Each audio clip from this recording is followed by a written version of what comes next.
संतुलित रख करके हमारे खेतों को अच्छा उपजाऊ बनाता है।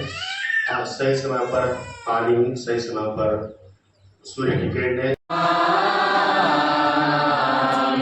हमारे प्रभु यीशु ख्रिस्त की कृपा, ईश्वर का प्रेम तथा पवित्र आत्मा का सहचर्य आप सबों को प्राप्त हो।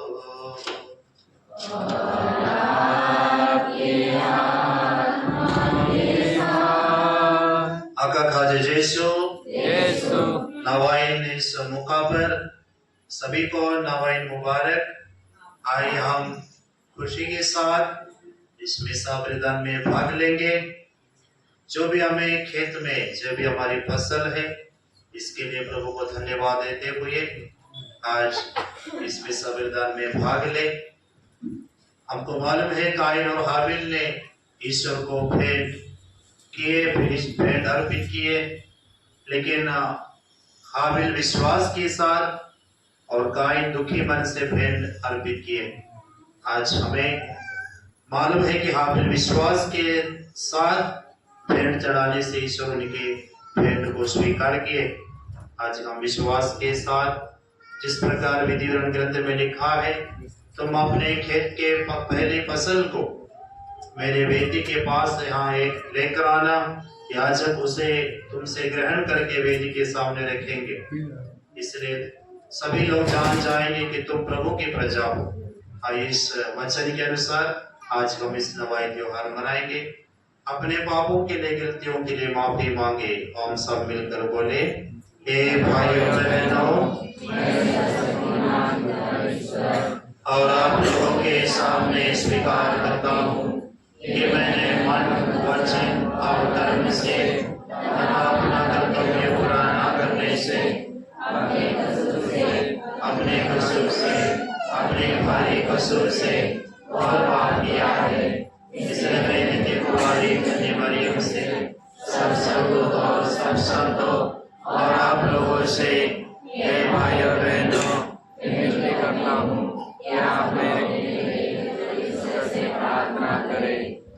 सर्वशक्तिमान ईश्वर हम लोगों के पाप क्षमा करे और हमारा अभिलाष मानकर हमें आनंद जीवन प्रदान करे। आमीन। Page number 32।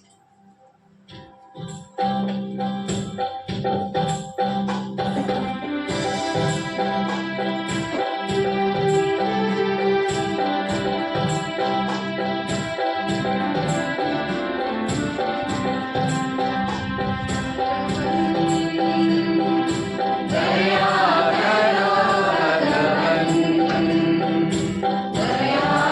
करो हम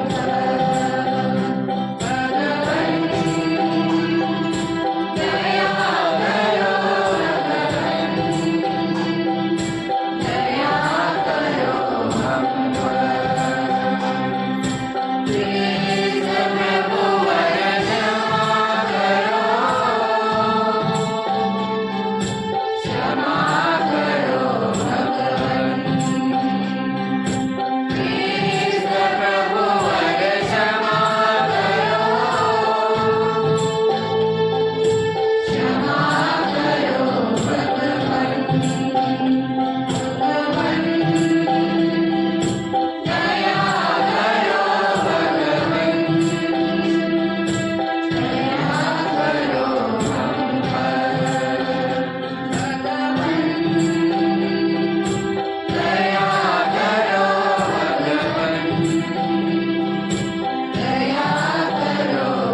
स्वर्ग वाला बाबा, आज हम तुझसे धन्यवाद देजे कहा कि तू खेतों ने रापिन हमू काजे कुछ फल छे उसी कृपा की अग्रही भी सब साई भरपूर मेर लावे એને છેલ્લી વાર તારા રાજમાં વેર વાપરીને વખત આવે દિયમો તારીને ભટકાય પ્રજામાં ગિનાઈ જાજે એ વિનતા સોમલી લે हमरा प्रभु એને તારા બેટા શ્રેષ્ઠ ક્રિસ્તો લારે जो भगवान होई तारे ने भुला जे पुटी ठेठा ठेठ जीवे ने राजे को रे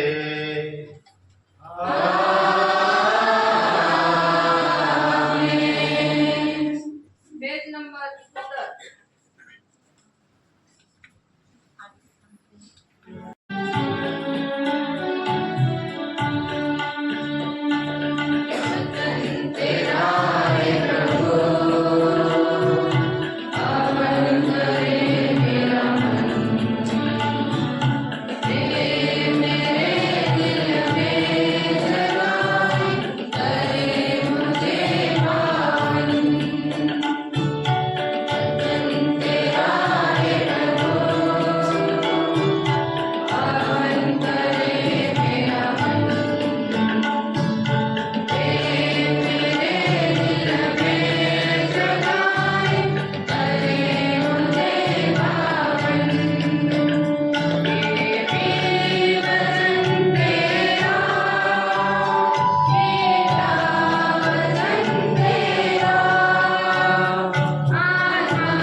छठनी के समय पहला पाठ विधि विवरण ग्रंथ अध्याय 8 वाक्य संख्या 1 से 18।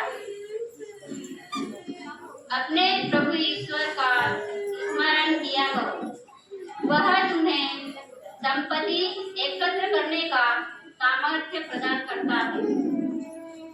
अब तुम्हारा प्रभु ईश्वर जहाँ नदियाँ बहती है और झरने तथा जल स्रोत घाटियों तथा पहाड़ियों से फूट कर निकलते हैं। एक ऐसा देश है जहाँ गेहूं और जौ है, सागबारियां हैं, अंगूर, अंजीर और जैतून के पेड़ हैं, तेल और मधु है। एक ऐसा देश है जहाँ तुम्हें प्रचुर मात्रा में रोटी मिलेगी और तुमको कभी कोई कमी नहीं होगी। एक ऐसा देश है जहाँ के पत्थरों में लोहा है और जहाँ के पहाड़ों से तुम तांबा निकालोगे, जहाँ तुम खाकर तृप्त हो जाओगे और तुम अपने सावधान रहो, तुम अपने प्रभु ईश्वर को मत भूलो और उनके जो आदेश, विधियां तथा नियम में आज तुम्हारे सामने रख रहा हूँ, उनकी उपेक्षा मत करो। कहीं ऐसा ना हो कि जब तुम खाकर तृप्त हो जाओगे, जब तुम सुंदर भवन बनाकर उनमें निवास करोगे, तब तुम्हारे गाय बैलों और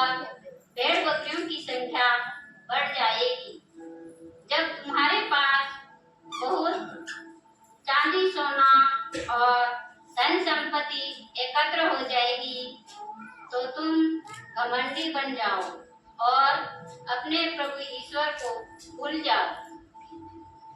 उसने तुम लोगों को मिस्र देश से दास्ता के घर से निकाल लिया।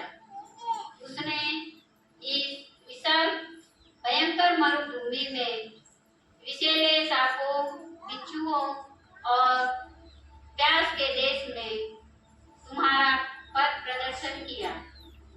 उसने इस जलहीन स्थल में तुम्हारे लिए कठोर चट्टान में से पानी निकाला। उसने तुम लोगों को इस मरुभूमि में मन्ना खिलाया, जिसे तुम्हारे पूर्वज नहीं जानते थे। उसने लोगों का घमंड तोड़ने के लिए और तुम्हारी परीक्षा लेने के लिए ऐसा किया, जिससे आगे चलकर तुम्हारा कल्याण हो। तुम लोग अपने मन में यह नहीं कहो, हमने अपने सामर्थ्य और भुजबल से यह सारी संपत्ति एकत्र कर ली है, बल्कि अपने प्रभु ईश्वर का स्मरण करते रहो। वही तुम्हें संपत्ति एकत्र करने का सामर्थ्य प्रदान करता है। इस तरह उसने अब अपनी प्रतिज्ञा पूरी की है, क्योंकि उसने शपथ खाकर तुम्हारे पूर्वजों से प्रतिज्ञा की थी कि वह उनके लिए अपना विधान निर्धारित करेगा। प्रभु की वाणी। Page number 69।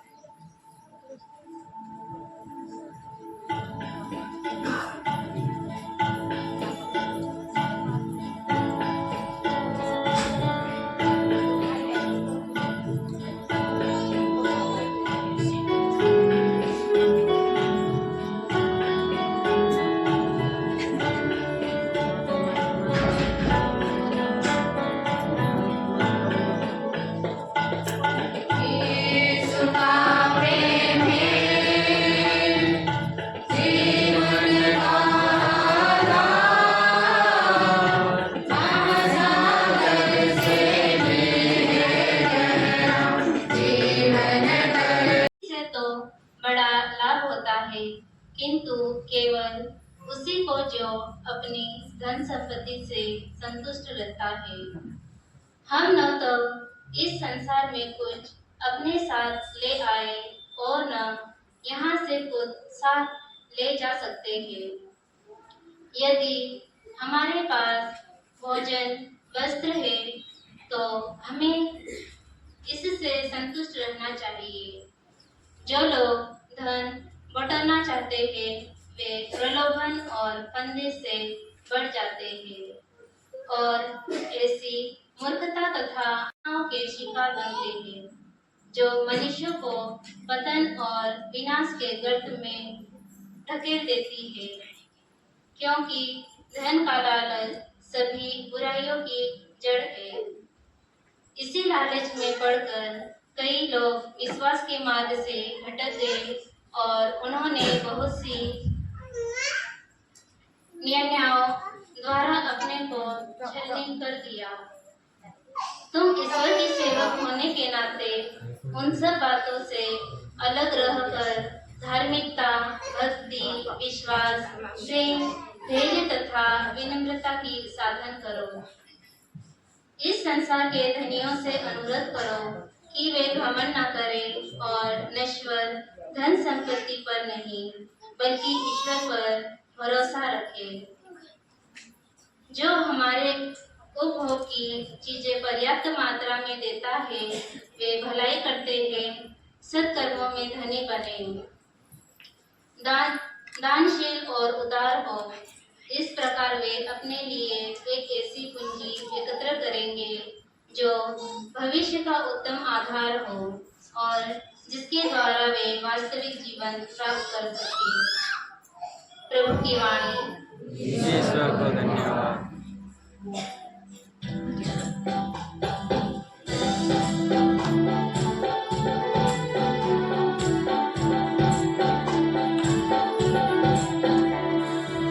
हालेलुया।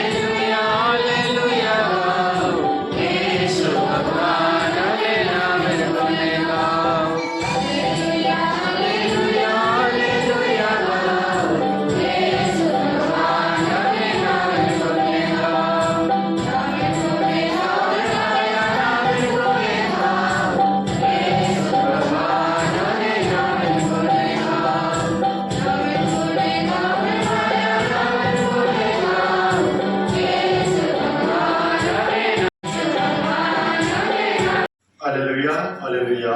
जो रोते हुए बोलते हैं वे गाते हुए रोते हैं। हालेलुया। प्रभु आप लोगों के साथ हो। संत लूकास के अनुसार पवित्र सुसमाचार। संपत्ति से मनुष्य के जीवन की रक्षा नहीं होती।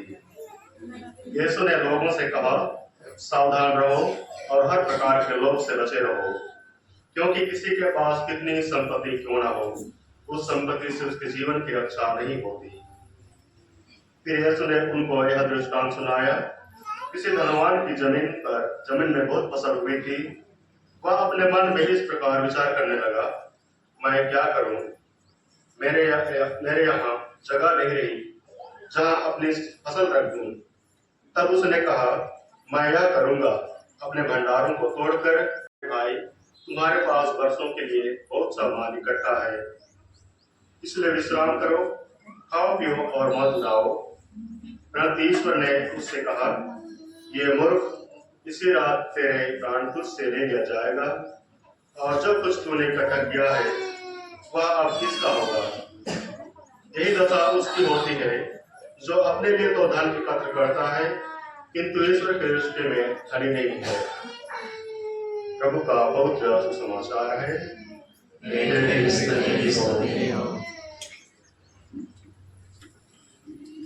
हम बैठ जाए, आराम से कुछ समय प्रभु के वचन पर ध्यान चिंतन करें।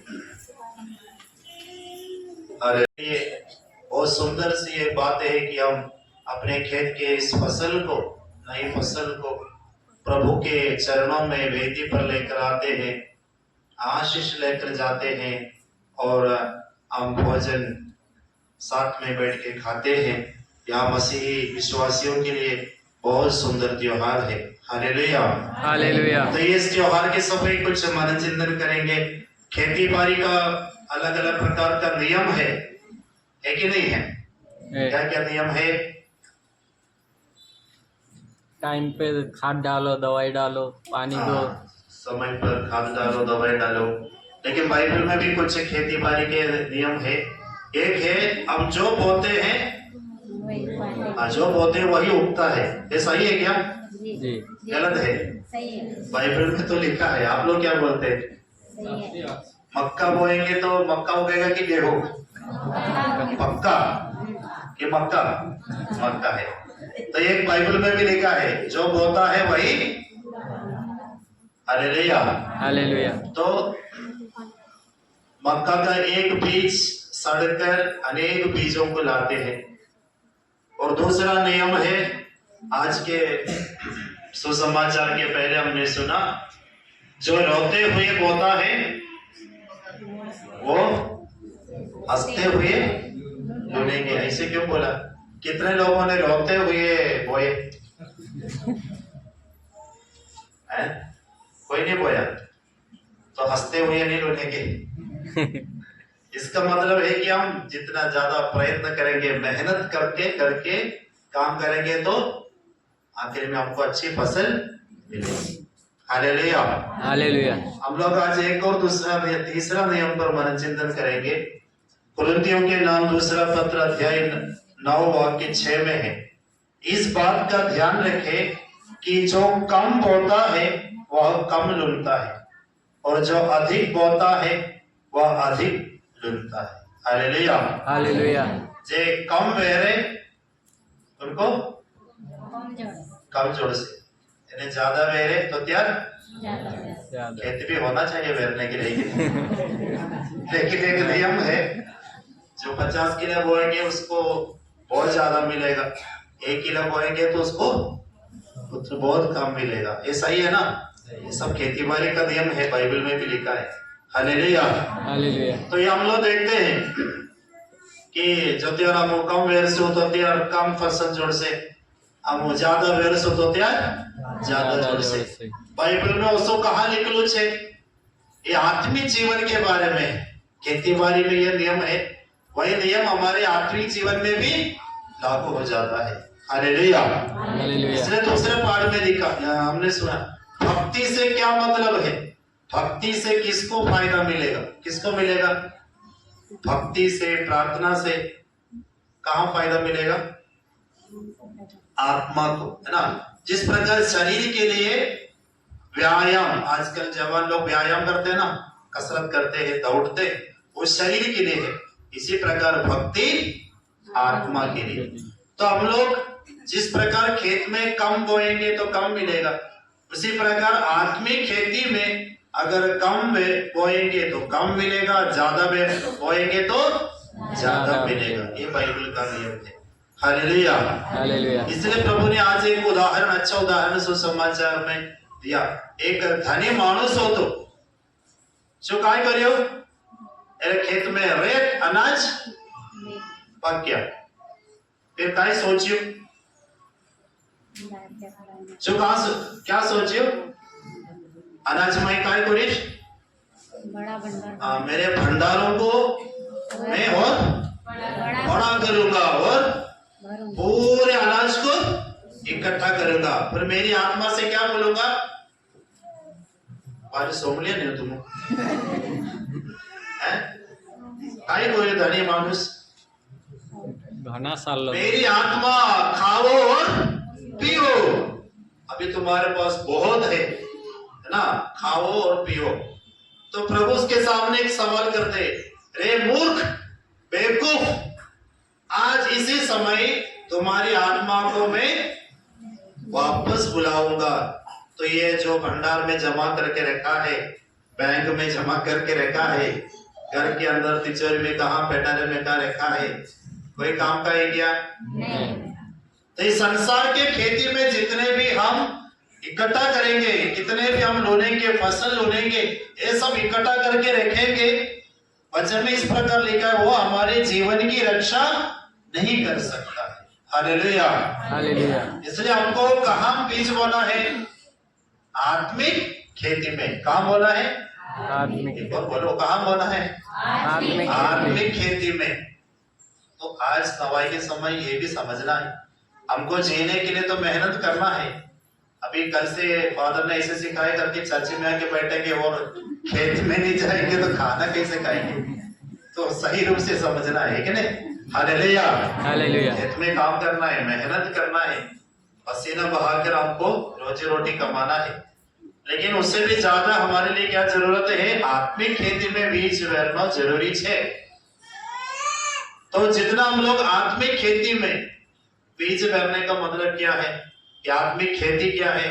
हमारे आत्मिक जीवन में, यानी जितना समय हम प्रार्थना के लिए देते हैं, जितने समय प्रभु की आराधना के लिए देते हैं, जितना समय हम बाइबल पढ़ने के लिए देते हैं, जितना समय हम अच्छे कार्य के लिए देते हैं, ये आत्मिक खेती में बोने वाले बीज। इससे क्या मिलता है?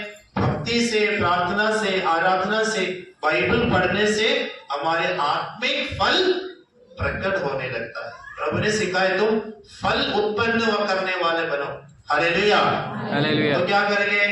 कल सेब फल शक्कर ने को सब बांध के घूमेंगे, हाँ मेरे जीवन में फल आ गया, ऐसा नहीं। हम जितने आत्मिक खेती में बीज बोएंगे उतना आत्मिक फल हमारे जीवन में दिखने लगेगा। वो दिखाने की जरूरत नहीं है, उस व्यक्ति में दिखता है। जो व्यक्ति आत्मिक है उसका जीवन में वो गुण दिखता है। Hallelujah, hallelujah. तो इसलिए आत्मिक खेती में भी बीज बो। अभी समझो, जितना आप प्रेम करोगे, जितना प्यार करोगे, तो आपको क्या मिलेगा? उतना आपको प्यार मिलेगा। मिलेगा कि नहीं? मिलेगा। जितना आप प्यार करोगे उससे भी ज्यादा आपको प्रेम मिलेगा, प्यार मिलेगा, सबसे ज्यादा ईश्वर का प्यार मिलेगा। जितना आप दान दोगे आपको क्या मिलेगा? उतना आपके आर्थिक क्षेत्र पर आशीष रहेगी। जितना आप क्षमा करोगे क्या मिलेगा आपको? हाँ, उससे भी बढ़कर आपको क्षमा मिलेगी। इसको बोलते हैं आत्मिक खेती में बीज बोना। Hallelujah, hallelujah. तो प्यार करने के लिए कंजूसी मत करना। मैं मेरे पति को और बच्चों को प्यार करूंगा और पड़ोसी के साथ झगड़ा करूंगा, ये अच्छा है क्या? वो पड़ोसी ने मैं कल कुछ मांगा तो दिया नहीं, आपकी आय से उसे मैं प्यार नहीं करूंगा, ये अच्छा है क्या? नहीं, ईसाई का एक चिन्ह नहीं है, मतलब निशान नहीं है। Hallelujah, hallelujah. पड़ोसी प्रेम के बारे में यीशु ने क्या सिखाया? जो भी जरूरतमंद है उसको सबकी मदद करना, सहायता करना, ये क्रिस्तीय जीवन है। तो अपने सब कुछ त्याग कर, छोड़कर, प्रभु ने सिखा 2 कुर्ता है तो 1 कुर्ता उसको दे जिसके पास नहीं है। ये सब दे सकते हैं क्या? कोई देता है? मैं भी नहीं देता कि देना चाहिए कि नहीं? हाँ, यानी दूसरों की मदद करो। जितने हम मदद करेंगे प्रभु उससे ज्यादा हमको आशीष देगा। हालेलुया। हालेलुया। तो दयावान बनो, करुणामय बनो, क्षमा करने वाले बनो, प्यार करने वाले बनो, प्रार्थना करने वाले बनो, तो हमारे जीवन में इस प्रकार के फल देखने को मिलेगा। तो जितना अधिक करोगे इन सब बातों को, जितना अधिक करोगे उतना अधिक फसल, उतना अधिक फल आपके जीवन में प्रकट हो जाएगा। फिर आपका जीवन को देखकर लोग स्वर्गीय पिता की प्रशंसा करेंगे। ये हमारे जीवन का उद्देश्य है। हालेलुया। हालेलुया। तो खेत में बीज बोने के साथ साथ कहाँ बीज बोना चाहिए? हमारे आत्मिक जीवन में। ये बहुत जरूरी है। मार्था और मरियम दोनों घर पे थे। मार्था अनेक कार्य में व्यस्त थी, लेकिन मरियम ने क्या किया? यीशु के चरणों में बैठकर उनके वचनों को सुना, क्योंकि यीशु आया है, अब यीशु को समय देना है। फिर मार्था शिकायत लेकर आती है, देखो ये तो ऐसे फालतू बैठी है। प्रभु ने कहा मरियम ने उत्तम भाग चुन लिया, क्योंकि ये उनका जीवन में आत्मिक खेती में वो बीज हो रही है। हालेलुया। हालेलुया। तो इसलिए आज वचन में हमने सुना, सत्य कर्म के धनी बनो। काय का धनी बनना है? सत्य कर्म के धनी। 2 प्रकार के धनी बनने के लिए वचन हमें सिखाते हैं। एक लिखा है कि सत्य कर्म के, वार्लो काम में धनी बनो, धनवान बनो। दूसरा है विश्वास के धनी बनो। हालेलुया। हालेलुया। काय का भी धनी बनना है? विश्वास और सत्य कर्म। विश्वास के द्वारा हमें अनंत जीवन मिलेगा, और सत्य कर्म वार्लो काम करने से अंतिम न्याय के दिन हमें प्रभु स्वर्गराज में ले जाएंगे। तो प्रिय भाइयों और बहनों, हमें एक दूसरे को क्षमा करने का मतलब है, आत्मिक खेती में हम बीज बो रहे हैं, तो क्षमा करो, प्यार करो, दया दिखाओ, दूसरों की मदद करो, अच्छे कार्य करो। ये सब हम लोग आत्मिक खेती में बीज बोएंगे। जितना बोएंगे उतना ज्यादा ईश्वर हमको दे देगा। हालेलुया। हालेलुया। और इतना कम प्यार करेंगे, इतना कम क्षमा करेंगे, तो ईश्वर क्या करेगा? इतना ही कम क्षमा करेगा। तो आप इतना ज्यादा क्षमा करना, तो ईश्वर क्या करेगा? इतना ज्यादा क्षमा करेगा। ये चाहिए कि नहीं चाहिए?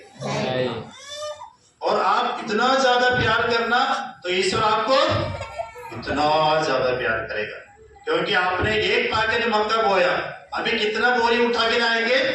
बहुत सारे बोरी उठा के लाएंगे, है कि नहीं? तो कम से कम 1 पैकेट प्रेम करो, तो ईश्वर बोरी भर के प्यार देगा। आप 1 पैकेट क्षमा करो, ईश्वर आपको बोरी भर भर के क्षमा करेगा। समझ में आया? आए कि नहीं आया? तो जितना ज्यादा करेंगे उतना ज्यादा मिलेगा। हालेलुया। हालेलुया। तो ये खेत के फसल काटने के साथ साथ जीवन में भी फसल मिलना चाहिए, फल मिलना चाहिए। तो प्रभु आज के इस वचन के द्वारा आपके जीवन में कार्य करें, कि हम यह बात को हमेशा याद रखें कि जो कम बोता है क्या होगा? वह कम लुटता है, और जो ज्यादा बोता है वो ज्यादा तो हमको क्या बनना चाहिए? ज्यादा बोने वाले। कहाँ बोएंगे? आत्मिक खेती में, यानी ज्यादा प्रार्थना करना, ज्यादा वचन पढ़ना, भक्ति, प्रार्थना, मिसा में सब आना, और प्रेम, दया, करुणा, क्षमा, ये सब जीवन में दिखाना है। आप सभी को इस नवाई के अवसर पर प्रभु की आशीष मिले, परिवारों पर, खेती बाड़ी पर, और भी आप लोग आत्मिक जीवन में आगे बढ़े। प्रभु की कृपा आपके ऊपर हमेशा बने रहे। आमीन।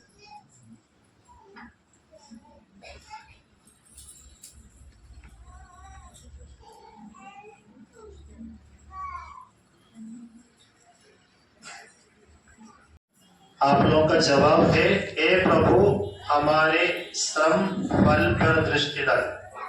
हम बोलेंगे, हे प्रभु हमारे श्रम फल पर दृष्टि डाल। हे हमारे पालनकर्ता ईश्वर, तूने धरती से हमारे लिए भोजन दिया है। ऐसी कृपा कर कि जो फल हमने कपाल का पसीना बहाकर भूमि से बटोरा है, वह हमारे प्राणों को पोषित करे और मन के विकास में सहायता पहुंचाए। हम लोग बोलेंगे, हे प्रभु हमारे सब फल पर नजर।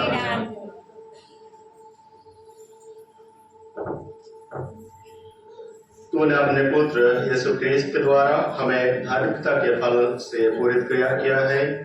ऐसे कृपा कर कि उनसे संयुक्त रहकर हम उनके जीवन की पूर्णता प्राप्त करें और प्रचुर फल उत्पन्न करें।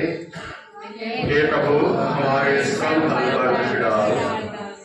तूने हमारे श्रम फल अर्थात इस रोटी और अंगूर को यूकरिस्ट में विश्वास के रहस्य का चिन्ह बनाने के लिए ग्रहण किया है।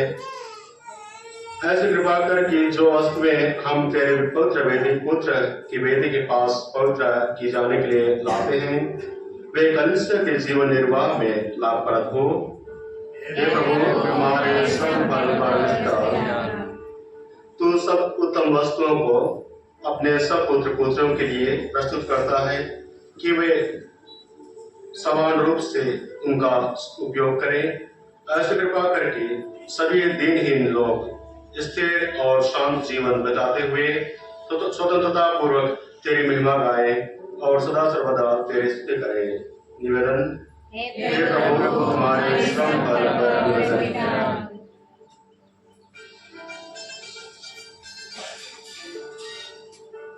हे प्रभु हमारी सारी प्रार्थनाओं को स्वीकार कर विशेष रूप से हमारे कमले गांव पर, पटेल और सभी गणमान्य लोगों पर, हरे भरे परिवार पर, इस नवाई पर अवसर पर आपकी कृपा दृष्टि बने रहे। हम यह प्रार्थना करते हैं हमारे प्रभु क्रिस्त के द्वारा, आमीन।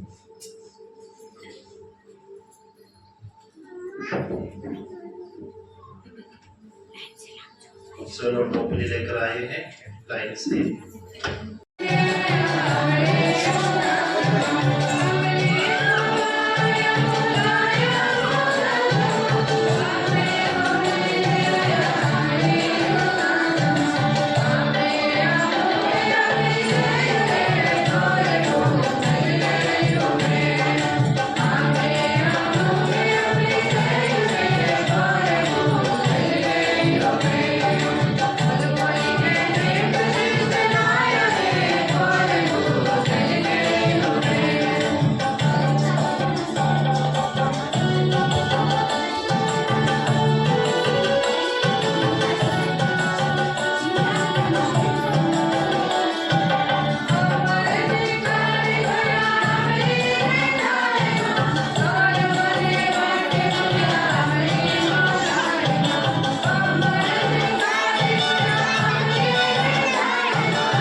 सर्वशक्तिमान ईश्वर मेरा और आप लोगों का यह बलिदान स्वीकार करें। अपने नाम की स्तुति तथा महिमा के लिए और हमारे तथा अपने समस्त पवित्र कलीसिया की लाभ के लिए आपके हाथों से यह बलिदान स्वीकार करें। हे प्रभु अमरी जगान ये मेर सुवांगे गोंदेरी तेजे इंद्रे पुटी अमुत से कमरा गियो नावाहो चढ़ाई रोया तू अमुको सी सोई वर्कता पियो अमरी विंता सोमली अमुक सारी हान को थुआचा ये अमु मोंगे मोंगे तारी सेवना को तार होचे अमरा प्रभु क्रिस्तो लारे आमीन। प्रभु आप लोगों के साथ हो।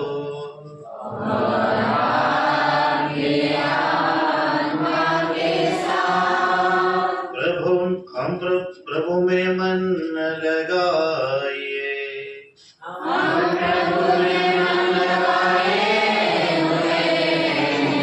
हम अपने प्रभु ईश्वर को धन्यवाद दें।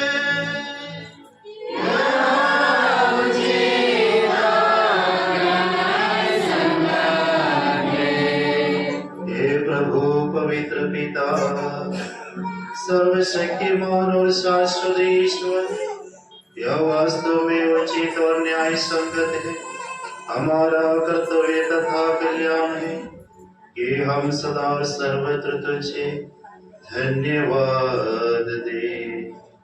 तूने संसार के सभी तत्वों का सृजन किया और काल तथा ऋतु परिवर्तन की व्यवस्था की।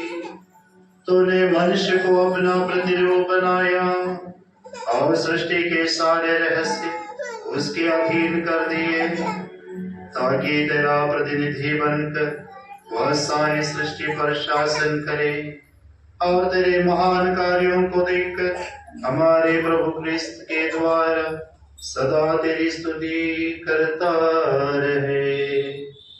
इसलिए सभी स्वर्गदूतों के साथ मिलकर हम बड़े समारोह के साथ तेरा स्तुति गान करते हैं। Page number 106।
हे प्रभु तू वास्तव में पवित्र है सारी पवित्रता का स्रोत है। हम तुझसे प्रार्थना करते हैं तो इन उपहारों को अपने आत्मा के संस्पर्श से पवित्र कर दे कि हमारे प्रभु यीशु ख्रिस्त के शरीर तथा रक्त बन जाए।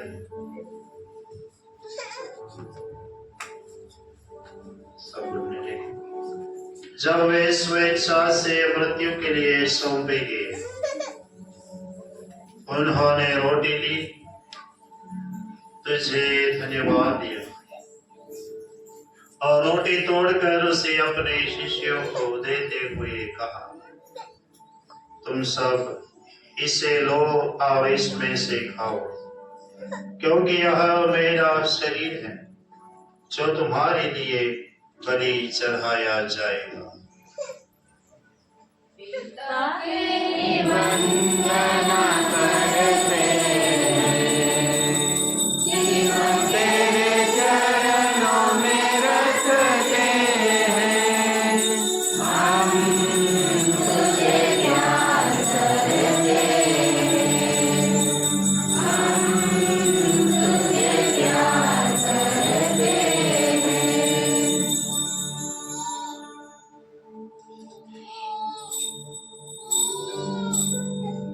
इसी भांति भोजन के बाद उन्होंने कटोरा लिया, तुझे धन्यवाद दिया और उसे अपने शिष्यों को देते हुए कहा, तुम सब इसे लो और इसमें से पियो, क्योंकि यह मेरे रक्त का कटोरा है, नवीन और अनंत व्यवस्था का रक्त, जो तुम्हारे और बहुतों के पापों की क्षमा के लिए बहाया जाएगा।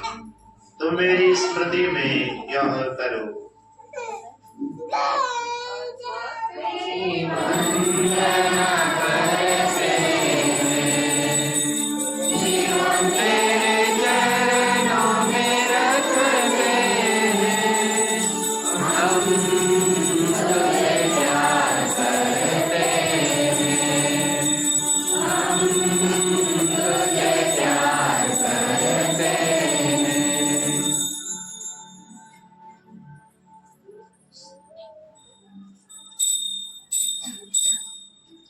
विश्वास का रहस्य। हे प्रभु, जब हम यह रोटी खाते और यह कटोरा पीते हैं, तेरे मृत्यु की घोषणा करते हैं। इसलिए हे प्रभु, हम क्रिस्त की मृत्यु और पुनरुत्थान की स्मृति में तुझे जीवन की रोटी और मुक्ति का कटोरा चढ़ाते हैं। हम तुझे धन्यवाद देते हैं कि तूने हमें अपने सम्मुख उपस्थित होने और अपनी सेवा करने का सौभाग्य प्रदान किया है। हमारा नम्र निवेदन है कि हम सब क्रिस्त का शरीर और रक्त ग्रहण करके पवित्र आत्मा के द्वारा एकता के सूत्र में बंधे रहे। हे प्रभु, हमारे संत पिता फ्रांसिस, हमारे धर्माध्यक्ष अगस्टिन और सभी याजकों के साथ ईश्वर में फैले अपनी कलीसिया की सुधीले तथा ऐसे प्रेम में सिद्ध बना दे। हमारे उन बेईमानों की भी सुधीले जो पुनरुत्थान की आशा में परलोक से जा चुके हैं, उन्हें और सदैव मृतकों को अपने दर्शन का सौभाग्य प्रदान कर हम सब पर दर्श डाल की हम पे अनंत जीवन के सौभाग्य बने। और ईश्वर की माता धन्य कुमारी मरियम, उनके वर्धन योसेफ, धन्य पीरियड को हमारे सर्वश्रेष्ठ संत एंथनी और सब संतों के साथ जो युग युग में तेरे प्रति विश्वास बने रहे, तेरे स्तुति और महिमा कर सके, तेरे पुत्र यीशु ख्रीस्त के द्वारा।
मुक्तिदाता के आदेश पर और दिव्य शिक्षा से सुदृढ़ होकर हम साहस के साथ प्रेम पूर्वक कहते हैं, हे हमारे पिता,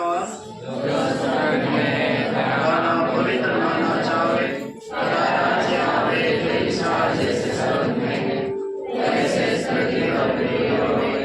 हमारा प्रतिदिन आज हमें दे और हमारे अपराध में क्षमा कर, जैसे हम भी अपने अपराधियों को क्षमा करते हैं, और हमें परीक्षा में न डाल, हे प्रभु, हम तुझसे प्रार्थना करते हैं, सभी बुराइयों से हमें बचा और इस जीवन में हमें कृपा पूर्वक शांति प्रदान कर। हम तेरी दया से सदा पाप से दूर और हर विपत्ति से सुरक्षित रहे और उस दिन की प्रतीक्षा करते रहे जब हमारे मुक्तिदाता यीशु ख्रीस्त फिर आकर हमारी धन्य आशा पूरी करेंगे।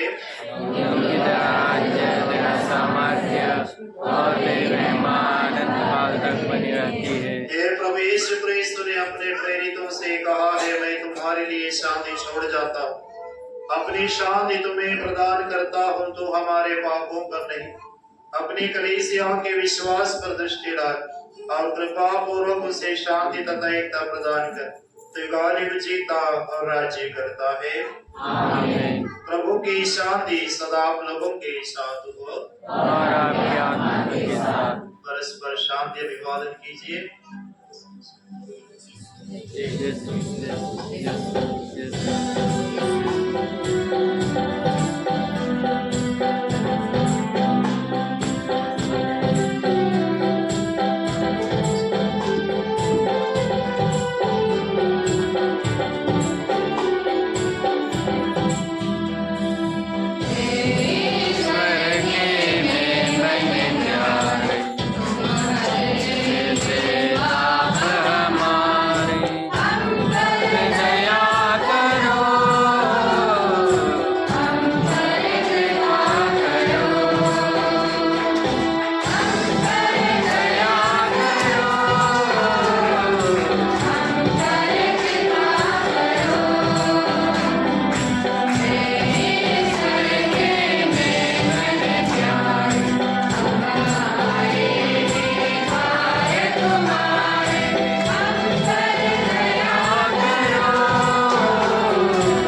देखिए ईश्वर का मेमना, इन्हें देखिए जो संसार के पाप भर लेते हैं। धन्य है वे जो मेमने के भोज में बुलाए गए हैं। हे प्रभु, मैं इस योग्य नहीं हूँ कि आप मेरे यहाँ आवे, एक शब्द कर दे और मेरी आत्मा चंगी हो जाएगी।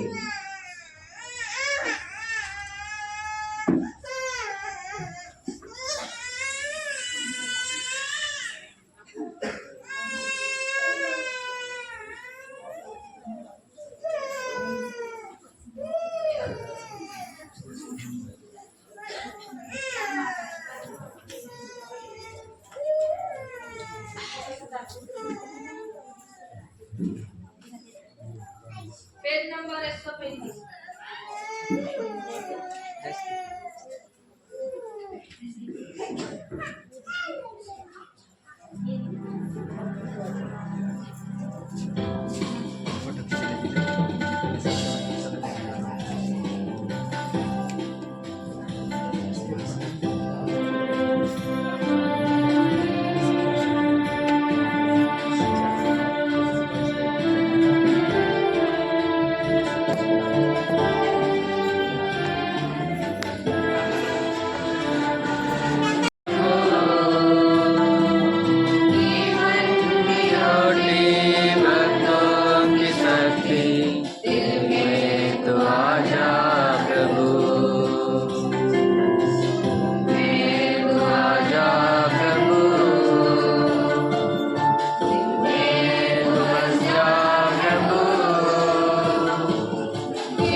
नवाई के अवसर पर सृष्टिकर्ता ईश्वर को हम धन्यवाद देते हैं। उसने इस दुनिया में बीजदार पौधों को बनाया, समय समय पर हमें पानी देकर आशीष दिया, मनुष्य को सारी सृष्टि का अधिकार दिया। मनुष्य से कहा कि आदम वाटिका का देख रेख करे। आदम को ईश्वर ने कहा तुम अपने माथे के पसीने से खाओगे। श्रापित मनुष्य को प्रभु यीशु श्राप से छुटकारा देने के लिए मनुष्य के रूप में आए। आज यीशु हमें एक नई प्रजा में शामिल किया। विश्वास के द्वारा बपतिस्मा लिए, बपतिस्मा के द्वारा ईश्वर के परिवार में सदस्य बने। हम सब यीशु ख्रिस्त में एक बन गए। आज उस प्रभु को हम धन्यवाद देने के लिए आए हैं जो हमारे इस खेती बाड़ी के आशीषों के लिए आशीष दिए हैं, और जो टोपली में जो हम लेकर आए हैं, प्रभु इसे स्वीकार करना। यह मेरा जीवन है, यह मेरा परिवार है, यह मेरे पसीने का फल जो आशीष के रूप में आपने दिया है। इसके द्वारा मेरे परिवार को, मेरे सब कुछ को मैं समर्पित करता हूँ। हे प्रभु, दुनिया में जितने भी किसान भाई बहन है उनको भी हमें चढ़ाता हूँ। खराब मौसम के कारण, खराब फसल के कारण कितने किसान लोग दुखी है, रोते हैं। जो सारी दुनिया को अन्न खिलाते हैं, अन्नदाता किसान कितने पसीना बहाते हैं और कितना उनको रोना पड़ता है। कोई अपने जीवन में हिम्मत हार लेते हैं। हे प्यारे प्रभु, इस नवाई के अवसर पर हमारे किसान भाई बहनों के लिए धन्यवाद देते हैं, उनके लिए प्रार्थना करते हैं। उनका परिश्रम, उनके मेहनत कभी व्यर्थ में न जाए। हमारे देश में किसानों को सच्चा सम्मान मिले, अवसर मिले और सुविधाएं मिले, ताकि वे खेती बाड़ी में और भी अच्छी तरह से कर सके। हम आज नवाई के अवसर पर किरमिला गांव के लिए, सभी लोगों के लिए प्रार्थना करते हैं। हे प्रभु, इस गांव में आपकी शांति बने रहे, एकता बने रहे। यहाँ कोई बीमार लोग आए हैं प्रभु, आप चंगाई देने वाला है। इस वेदी में चमत्कार होता है प्रभु, इस वेदी से आपकी चंगाई निकले और बीमारों को चंगा करे। जो भी इस गिरजाघर में आते हैं, प्रार्थना करते हैं, उन्हें शांति मिले, चंगाई मिले, छुटकारा मिले। हम प्रार्थना करें। हे प्रभु, तो धरती में काज अमृजबो जिंगारिन खाना एने सब साई पीड़ा में बदली दे। हमको सी कृपा की जो त्याग अमर प्रभु यीशु मसीह भारी मेर बेवक वागने ताहाड़े आवश्य दिया मुसारा तिना झाजरी सब साई मेर आप जे तो से सोमलीले तिना तमरा प्रभु क्रिस्तो लारे।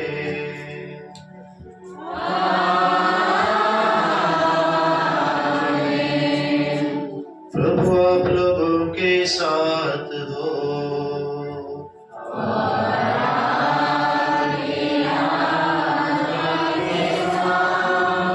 आशीर्वाद तुम्हें प्रदान करे सर्वशक्तिमान पिता, पुत्र और पावन आत्मा।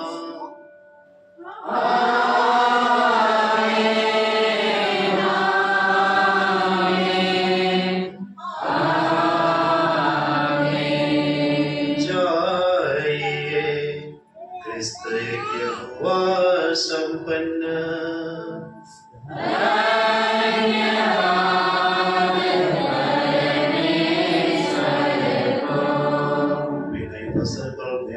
आशीष की प्रार्थना।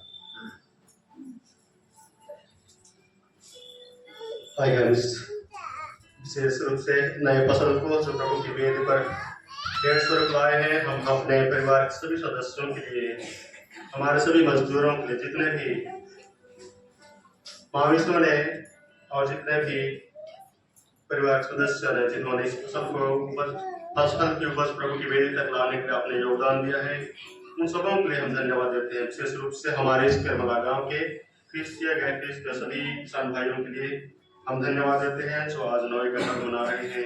प्रभु से हम प्रार्थना करते हैं कि ईश्वर सबों को अपने छाया में सुरक्षित रखे। हम प्रार्थना करें। ईश्वर से प्राप्त उपकारों के लिए धन्यवाद देने के लिए कलीसिया सर्वप्रथम यूक्रिस्ट बलिदान चढ़ाती है, किंतु वही कलीसिया यूक्रिस्ट के अनुष्ठान में प्रयुक्त स्तुति भाव दिन के 8 पहर तक विस्तृत करती है और इस तरह सिखाती है कि हमें सदा धन्यवाद देते रहना चाहिए। इसलिए हम प्रभु को धन्यवाद मानते हैं जो इस नई उपज के रूप में हमें पृथ्वी की उत्तम वस्तुएं प्रदान करता है। जैसे हाबिल ने ईश्वर को भूमि की प्रथम फसल अर्पित की, वैसे ही हम भी निर्धन बंधुओं के साथ उसे बांटना सीखें। इस तरह हम स्वर्गीय पिता के पुत्र पुत्र बन जाएंगे, जिससे हर उत्तम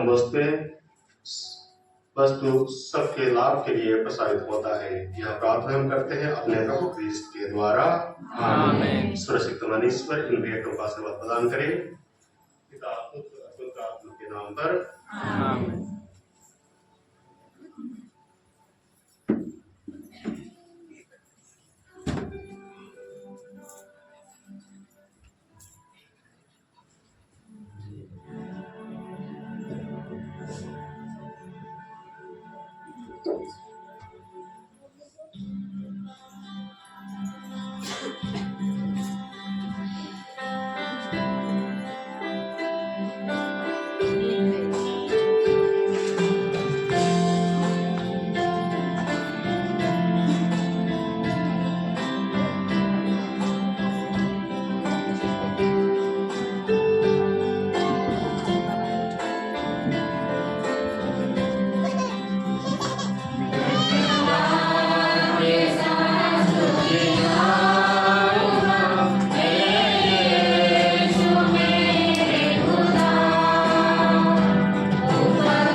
सबों को जय यीशु।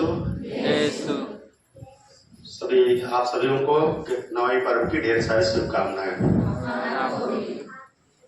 तो सर, सबसे पहले मैं हमारे आज के मिशन में जाने के लिए विशेष रूप से धन्यवाद देता हूँ हमारे फादर लैजियो को, जिन्होंने न सिर्फ प्रार्थना की लेकिन हम सबों के लिए नवाई के शुभ अवसर पर मिशन चढ़ाए हैं। तो सभी जोरदार ताली बजाकर उन्हें धन्यवाद देते हैं। और धन्यवाद देते हैं हमारे सिस्टर संगीता को, और जितने भी युवा वर्ग आए हैं और जितने भी मेहमान आए हैं उन सबों को भी जोरदार ताली बजाकर धन्यवाद दें। और हम